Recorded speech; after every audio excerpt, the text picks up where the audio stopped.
There once was a dog that really loved books. Didn't matter the size, the genre, or looked.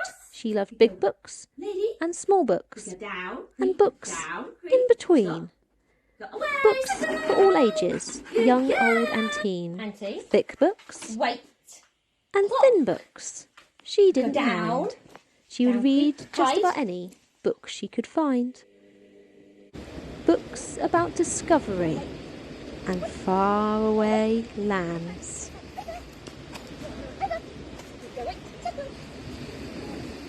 And books about beaches where the sea meets the sand.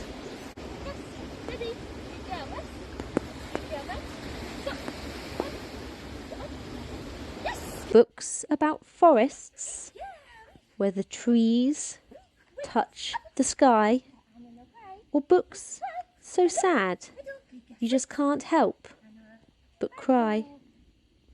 Turning the cover of a book brought her so much joy, she'd choose a book over her favourite toy. Learning new things like taking a bow, books can teach you just about anything now. Wrapped up in a blanket was a good time to read. But all books are brilliant, so Nora decreed.